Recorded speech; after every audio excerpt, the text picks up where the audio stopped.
Okay, let's go look at the actual vegetable garden.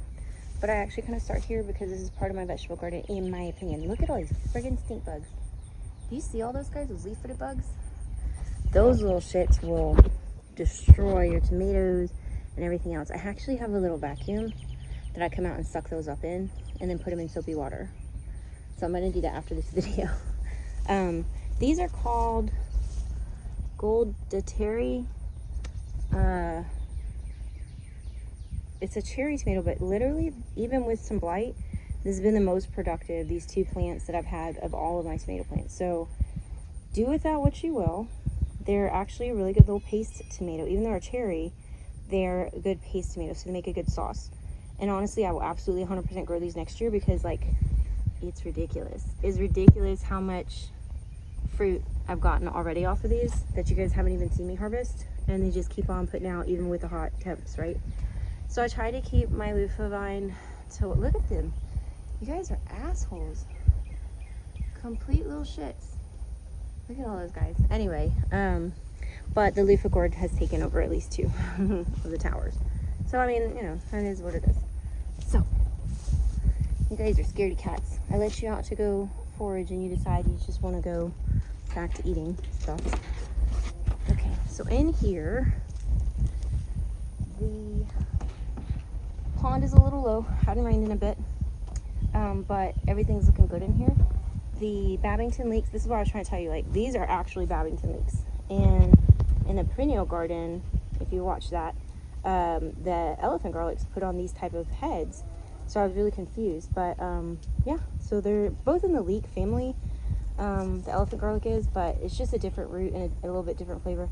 This is a tomato I literally just stuck in the pond and was like, let's see what happens. It's still alive.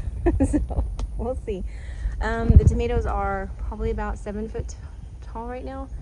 They do have blight, clearly. Everything gets blight here, but I also have tomatoes. I've harvested several tomatoes already. These are Arkansas Traveler, if you're wondering. This is Pride of Flanders Woolly right here. There's some cherry tomatoes over here. I think this is called Myra.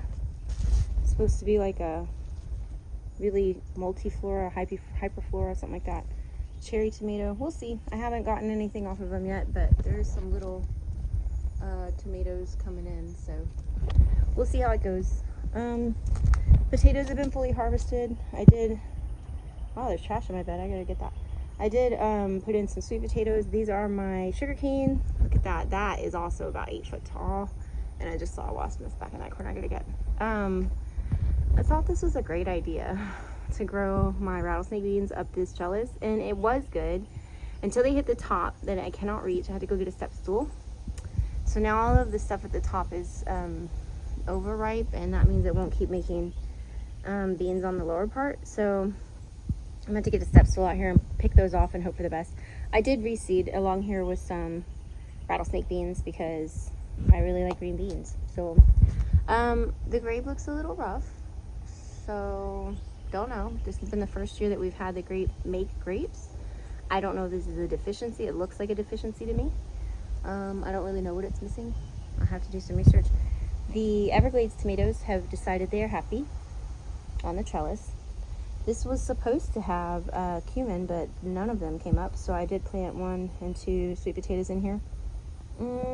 I may actually just scatter some zinnia seeds in here too, just because I think it's pretty. This is one of my Pippin's Golden Honey peppers.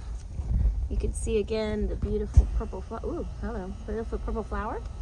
And those make really tasty, really pretty peppers. They take a while to mature, but for me they're worth it because I grow them because they're beautiful. These are some runner beans that have joined the grapevine. This is a Southern Home Muscadine Table Grape Mix. And these are my grapes, my Muscadine grapes. I'm hopeful. I mean, definitely there's some that have gotten all black and fallen off, but there's some that are ripening, so I'm happy about that. These are rattlesnake beans, and I have a giant one to pick. Rattlesnake beans really are the best one to grow in the heat. Other than those bumbos I tried this year, those are doing really well too. I did put the melons in this bed. I'm gonna put you back this way, guy. And I gotta redirect those ones too back into the bed. So yeah, I mean, I just had this big empty bed where my garlic failed, and I thought, let's put the melons here. They get plenty of sun, enough shade where it helps them. And this has just gotten way out of control. I mean, hands down, way out of control. I don't know what to do. I am gonna come in here with some big loppers and just chop everything down, because at this point it's all bug riddled, right? These are theoretically perennial collards. We're about to test that, because I'm about to chop all these down. I just can't handle this right now. So I can't barely get back here, and it drives me bonkers.